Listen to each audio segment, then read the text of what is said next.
Okay, so I promise you, if we have additional time, we'll do one last Q&A session at the end. But I want to go ahead and move on to the last part of my talk, which starts with repairs. And I know you guys had a few questions. You may still have questions about repairs. So I want to talk about repairs. Sometimes the tenant will say, oh, she's so nice. Everything I ask, she comes running and she fixes. You know, the cabinet was a little bit lopsided, and there she went running, and she, all right. And that shade of blue, it makes me sad. Can you do a different shade? Yep, I'll do it. And every single thing the tenant requests, you go running to address. In this case, yeah, you're being real nice, but is this good business practice? It probably isn't, right? Remember that they take the leasehold as it is. And while, yes, you can do cosmetic repairs, you're going to do a calculation, much like you would with a security deposit. But this calculation is a little different. If a cosmetic adjustment to the leasehold makes you money, improves the value of the property, then it might make sense for you to do it, right? If the outside paint is, you know, a little worn, and maybe the HOA isn't saying anything about it yet, but they might, and then your tenant says something, you may make the calculation, look, the HOA is going to get on me eventually, or if I do this, it's actually going to improve the value of my property, so sure, I'll do it. But certain cosmetic improvements have zero impact on the value. And you have to decide whether it's a good customer service to come and change all the fixtures in the house in the middle of the lease, or whether that's a bad move on your part and it won't actually help, right? And so when it comes to cosmetic repairs, that's a decision you have to make, but it should be a business decision, right? Now, they may say something like, hey, I've purchased these things. Can I install them? And then I'll put the old ones back when I leave. That's kind of shaky, because you don't know the quality of their installation, and depending on the complexity of the install, this might actually harm your property. So take those with a grain of salt. You may allow that sort of thing because, you know, they got this, you know, like I got this stylistic thing that I like. I like all my stuff silver, and you've got everything in bronze. I'm like, okay, fine. And you may allow that, but understand that that comes with risk. Right? Because what happens at the end of the tenancy if they're, you know, not real happy with you and they just take their fixtures because you already allowed them to do that, but they don't replace your fixtures? You know, that's potentially a problem for you, especially if they got lost, right? Here's another thing. Here's the flip side to the being nice argument. Your diligence to make a necessary repair is not you being nice to them. You're supposed to do it. You're supposed to be diligent. That is your obligation. It's not a courtesy. It's not you, being a pal to go and do a necessary repair. And so don't look at it as a burden when you are asked to do a necessary repair. It's either necessary or it's not. And if it is, you must act with diligence. I'm going to make things very clear for you when you're making this determination. If there is a defect on the premises that materially affects the health or safety of an ordinary tenant, you better be diligent to fix it. A material effect on the health and safety of an ordinary tenant, you better be diligent. Generally speaking, the AC going out isn't a problem that creates an emergency. You've probably read that in your TAR or Texas Realtors lease. However, when people are dying from extreme heat, we had a little bit of that over the last couple of weeks where it's over 100 degrees for multiple days. If you're not acting with diligence and somebody gets materially affected, like they end up in the hospital or they suffer a heat stroke because they had no AC for 7 days, you might create a cause of action that otherwise would not have been there if you had just practiced diligence. So let me explain what diligence means under the law. It doesn't mean The moment they call, you are running to their house. But it does mean that you are acting in a reasonable manner to get stuff done. Landlords, as always, we welcome you to follow us on our Instagram page. If you're not a member yet, join us on Facebook. And if you enjoy what you see here, give us a thumbs up. Click that like button. We enjoy that very much. And if you haven't subscribed yet, please consider subscribing. Quick story. I had a landlord who was sued by their tenant because he claimed he didn't act with diligence. Here's the scene. It's a Saturday. My client is out on vacation. Gets a call. Hey, it's raining here in the Houston area, and there's water coming in from through the roof. And he says, look, hey, I'm out of town, and I really can't get to it until Monday. He says, well, it's coming down pretty bad. And he says, I'm sorry, I will get to it Monday. Tell you what, put a tarp over that section of the roof, and you should be fine. Sure enough, Monday comes, and the landlord gets up on the roof and starts looking at everything. I'm like, ooh, what happened here? Apparently, the tenant and his buddy got up on the roof. They patched it up terribly, but they patched it, and so water was no longer coming in. So the landlord had more work now. They had to rip out the patch, redo that whole section, and now it looks great. They had pictures of everything. But they were sued because the tenant said, look, I had to pay my buddy $750 to come and put that patch up there, and so now I want my $750. And the landlord said no. Tenant sued. I was called because trial was in 2 weeks. So yeah, I can show up with you, and yes, the lease does say this, but the judge could go either way. And so we were presenting testimony. My landlord was testifying. He said two things. Number one, he said, Judge, there was no way I was going to get anybody on a Saturday. I told him I'd be there on Monday. I told him to put a tarp. He didn't do it. And so I don't owe this money because I was there on Monday, 2 days later. The second thing he said, I think, is the statement that sunk the ship. Because he said, and I don't know what kind of illegals he had doing the work, but it was a mess, Your Honor. And that's when the judge exploded and said, you don't talk that way about anybody in this courtroom. And at that point, she didn't hear a single word he said or a single polite word that I said. It just didn't matter. Because she ruled you didn't act with diligence. Now, was she influenced by his boneheaded statement? Probably. But she had a point. She said, you didn't even make a call. You just assumed nobody could get out there because you knew you couldn't get out there because you were on vacation.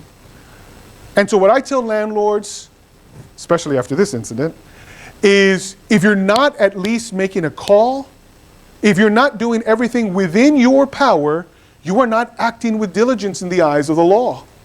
And so, again, it doesn't require you to move heaven and earth, but if you don't do anything during an emergency, because here's the picture that they showed up with. It was a 12-inch hole in the roof. We don't know when that hole got there. We don't know if it was from the rain, doubtful, or from the repair work. But it's the only picture of a hole that was presented to the court. And she looked at it, that's a foot wide. Of course that's an emergency. That's coming right into their home. You should have acted with diligence and you didn't. And so not only am I awarding this to them, she got this close to sanctioning him, which is a financial punishment that a court can give just cause, right? And so, yeah, did we prep? We did. I didn't prep him with all of the statements he chose to make. But the truth is, the court is going to rule on diligence. If you're going to be diligent, it's because your tenant knows clearly, man, you are on it. I am doing everything I can right now to get this done. And if there is a supply chain issue, like there are a lot of right now, I'm on it. I am calling every day to get these. It won't be here for 10 days, and I apologize. And right now people are dying from the heat, so I will install a window unit or two, right? Maybe that's what diligence calls for. I don't know. I don't know your situation. But if you are doing something to address the matter in a responsible way, even if it's not perfect, but if it is diligent, you got it. If you're doing nothing, you could get railroaded. And we will do Q&A in a little bit, I promise. I promise. Let's talk about notices. Your notices to your tenants should be, what's that word we're aiming for? What's that standard? Clear. Clear. They don't have to be nice. That's not what notices are about. Notices tend not to be nice, but they should be clear. If you are informing your tenants that you are in violation of section 18, subsection B4, here is your notice. Right? Maybe they've altered the premises, right? They've painted a room, or they took out a door for some reason. I don't know why that happens, but it happens a lot. Like the tenant just removes the door, right? You can't do that. You are not allowed to alter the premises. So here's a notice. You got 7 days to fix it, right? The clarity is what they did wrong and how they can fix it. Because if they don't, then you can send them another notice and another notice, and you can practice what I call the 3 strikes rule, right? Whether that's 3 separate violations or 3 notices of the same violation that just has not been fixed. And the reason I go with 3 is because sometimes the court is unhappy with just 1 notice, right? Like, hey, you left the yard a mess, the kids' toys are all over the place, here's your 1 notice, and now I'm sending you a notice to vacate and I'm evicting you. And you show up to court, and what do they show up with? Beauty. They show up with photographs of the yard. And it's immaculately landscaped. It's got the date stamp yesterday. None of the toys are there. Birds are singing in the background, right? What do you got? 1 notice. And the judge says, this isn't a problem anymore. They fixed it. Get out of my courtroom. But if you've got a series of them, even if they show up with the immaculate photograph, you say, Judge, I'm tired of having to chase them down. I had to sue them just to get to this point. And the judge can look at it and say, yeah, this happened in March, happened again in May, and again in June. That's a problem. And it probably is enough of a problem for the judge to agree with you that you're entitled to possession. So you need to keep good records, and you need to keep clear records, and you need to keep multiple records, right? If you're interested in moving on a case based on violations of the lease, right? Because sometimes it's not rent. Sometimes tenants diligently pay rent. They're just terrible tenants, right? They break stuff. You get letters from the HOA because they're allowed, or they're violating the lease in some other way. Maybe they have a trampoline, and your lease says, no, that's not happening, but they won't get rid of it.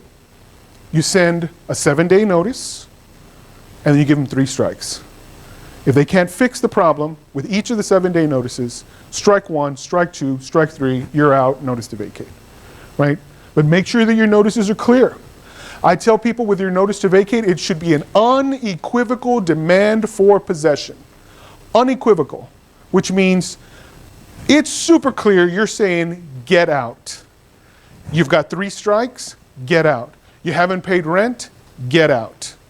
Not, I very well may institute legal proceedings sometime in the future.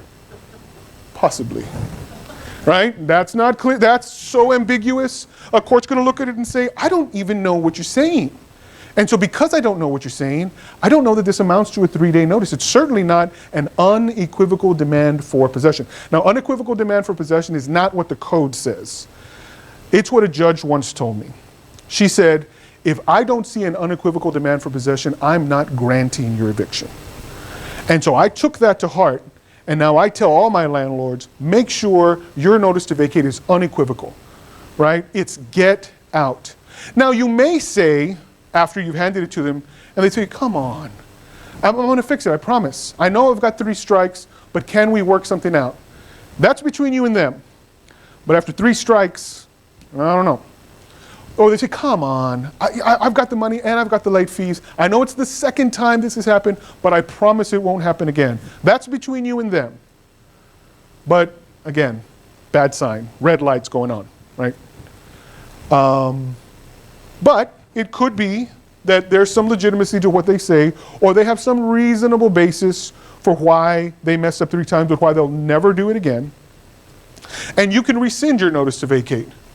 But I promise you, you can't fix the notice to vacate if you filed a bad one and then you show up in court and the judge feels kind of queasy about it, right? You can't fix it after the fact. After you've served it, you can definitely rescind it if you want. But don't send bad notice and you're going to be just fine. Unequivocal demand and multiple demands for non-rent violations, right? Keep track of everything. Make sure you're sending them. Don't just think, I should have sent you a notice. Don't just think, man, you're getting on my last nerve. Send the notice, right? Be clear, right? Because sometimes we think, oh, they should just know how angry I am at them.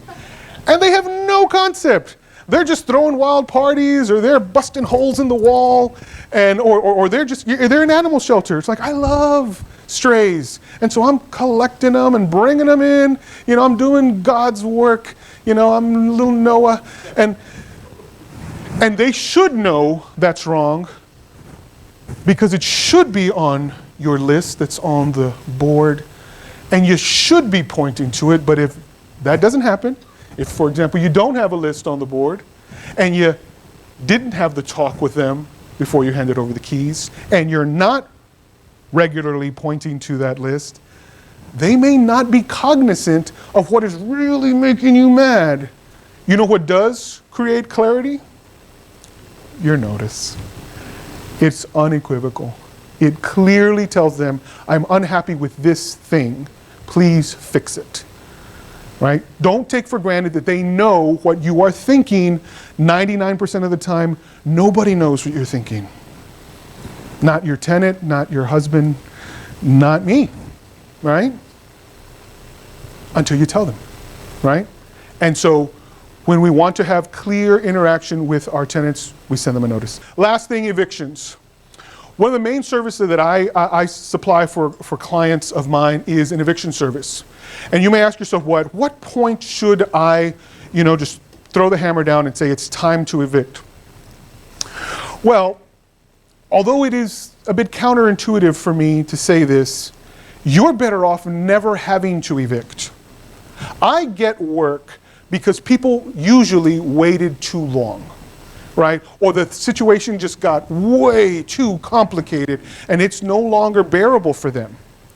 Or there's something that has gone wrong because notice was defective, or the eviction petition was defective, or service was defective. There's all sorts of defects where I come in and I got to clean things up a little bit, all right? But if you can prevent eviction, that's your best bet. But if you have to evict, it's probably going to be because they've got the 3 strikes or because they've got non-payment, all right? Make sure that's your policy or some variation of it. You may be 2 strikes, and that's fine. Again, I like 3s because I think courts respond well to them. But come up with a policy and enforce it consistently, right? The 7-day rule for the notice to vacate and to begin the eviction process. If you haven't gotten rent in 7 days, or 10 days, or 14 days, whatever you can stomach, that's upon you. But stick with it and enforce it consistently. So they've breached that. Now, sometimes, and this is where the niceness comes in, and I love you guys for it because it's good to be a nice person. But sometimes you're like, well, why would I start the eviction process if I trust my tenant to come through? Like they gave you a very believable story. Or they say, look, my mom is going to send me the money. The check is in the mail. Once I get it, I'm going to, and we're good. 5 days, that's all I need. Why would you begin the eviction process anyway? Even though you're like, that sounds like a plan. However, I'm going to do this anyway, and here's why. If they breached, trust is already broken. Right? They promised to pay rent on or before the 1st. They promised not to do X, Y, and Z non-rent violation, and they already breached your trust. So they're asking you to go above and beyond what their own agreement was with you. That's the first alarm. The second, if they plan to make things right, just like I mentioned to you, if it turns out they are trustworthy, then everything can be undone. That's why God invented erasers, right? Eviction gone. No problem, right? As long as they are trustworthy. But I always say to do it because I don't trust anybody. I've seen too many landlords burned by being too trusting, even after there were alarms going off. Because here's the problem. In fact, I had a situation just yesterday where somebody's asking for 90 days. Hey, in 90 days, all of these problems are going to just wash away. Can't you just wait 90 days? And I said, well, here's what I'm thinking from the landlord perspective. It could take me 90 days just to get to the court process. It's going to take me 45 days to get in front of the first judge, and if your girl appeals, I got another 45 days at least to wait. So I already know the process takes 90 days. So we can meet up at 90 days after I've won one judgment and possibly a second judgment, and we can talk about that eraser. Remember, God, the eraser? We talk about it then, but not right now.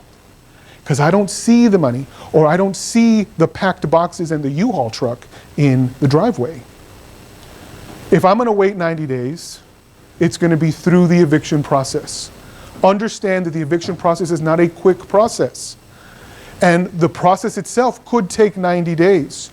So if they're telling you, my ship's coming in, but I need a few weeks, no problem. We'll wait together as the court does its thing. And if you go to trial and they're like, hey, we talked about this, it's just another 10 days. Great. I'll hold off exercising this judgment because the court makes me for a few days anyway. And if it happens, great. And if it doesn't, writ of possession, right? The constables go and they physically remove people. They physically remove property. They put it on the curb. It's an ugly thing. It's an ugly thing. But it's totally avoidable if they are clear. If they are clear with their message, they can avoid the situation by either A, coming through, or B, packing up and leaving. Don't deal with their lack of clarity by having lack of clarity on your end. Be crystal clear. Like, yeah, I'm in favor of you. I like you. I think you're a good person. But I got to set this in place. And this 90-day thing, because it takes 90 days, we've got about 90 days to figure it out. You don't have to talk to them about 90 days. All they need to know is if you can work things out, I'm in favor of that, maybe. Maybe they burn the bridge and you're like, I'm not working anything out with you. But again, maybe if things can be worked out, great. You know, talk about the eraser. We can erase the whole thing. But in the meantime, it's my policy to go ahead and proceed. Because time is not your friend in an eviction. 90 days is 3 months. And we're looking at $1,500 a month in rent, that's $4,500. You may as well just put in a pile, put some lighter fluid on it, and light a match. That's real money. And you got to think about it that way, right? And so don't actually do that, please. Don't actually burn your money. Instead, be diligent, be clear. Be nice, but don't let your niceness make you broke. Thank you very much.